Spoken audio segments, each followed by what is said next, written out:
SR9 news కి స్వాగతం.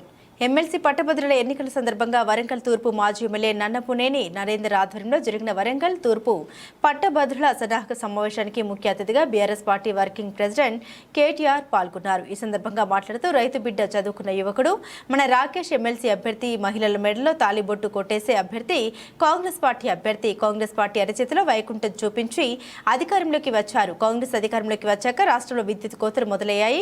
నిన్న MGM ఆసుపత్రిలో 5 గంటల విద్యుత్ నిలిచిపోయింది. 2 లక్షల రుణమాఫీ కాలేదు. రైతు బంధు రైతులకు రాలేదు. కాంగ్రెస్ అధికారంలోకి వచ్చాక ఒక నోటిఫికేషన్ ఇవ్వలేదు. వారికి 500 బోనస్ దక్కలేదు. రాష్ట్రంలో మోసాల పరంపర సాగుతుందన్నారు. కాంగ్రెస్ నాయకులు పచ్చి మోసగాళ్లు. రేవంత్ రెడ్డి ప్రభుత్వాన్ని ప్రశ్నించే గొంతు కావాలంటే రాకేష్ రెడ్డిని గెలిపించాలని పిలుపునిచ్చారు. కొత్త వాళ్ళకి అవకాశం ఇవ్వాలి, చదువుకున్న వాళ్ళకి అవకాశం ఇవ్వాలి, కొత్త నీరు రావాలి, కొత్త రక్తం రావాలి రాజకీయాలు అంటారు. మరి అలా వచ్చిండు కేసీఆర్ గారు అవకాశం ఇచ్చిండు. ఒక గోల్డ్ మెడలిస్ట్ కు, ఇంజనీర్ కు, మాస్టర్ చదువుకున్నోనికి, అమెరికాలో ఎక్స్పోజర్ ఉన్నోనికి అదన్నీ ఇడిచిపెట్టి, లక్షల ఆదాయం ఇడిచిపెట్టి మీ దగ్గరకు వచ్చి మీతో పనిచేస్తా అనుకునే ఒక తమ్మునికి, మీలో ఒకరికి కేసీఆర్ అవకాశం ఇచ్చిండు. మరి అట్లాంటి సోదరుడికి మీరు రేపు ఓటేసే అవకాశం ఇస్తారా లేదా తిరస్కరిస్తారా? మీ చేతుల్లోనే తమ్ముడి భవిష్యత్తు ఉందనే మాట నేను మీకు విజ్ఞప్తి చేస్తా ఉన్నాను. అసలు ఎందుకు వేయాలి రాకేష్ రెడ్డికి ఓటు? కేవలం ఆయన గుణగణాలు చూసేయాలన్నా, అవతలోడు లంగా అని చెప్పి ఆయన కోటేయద్దా అంటే అది కాదు. సరిగ్గా 6 నెలల కిందట నవంబర్ నెలలో రాష్ట్ర శాసనసభకు ఎన్నికలు వచ్చినాయి.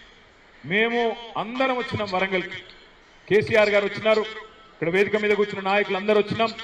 మీకు చెప్పినాం అన్నాడు, మోసపోకండి, మోసపోతే గోసపడతాం, దయచేసి మోసపోకండి, పనిచేసే ప్రభుత్వానికి ఓటేయండి, తెలంగాణ తెచ్చిన కేసీఆర్ గారికి మరొక్కసారి ఆశీర్వదించండి అని చెప్పి మేము ప్రతి దగ్గరికి వచ్చి అడిగినాం. కానీ కాంగ్రెస్ వాళ్ళు మాత్రం అరిచేతిలో వైకుంఠం చూపెట్టినరు.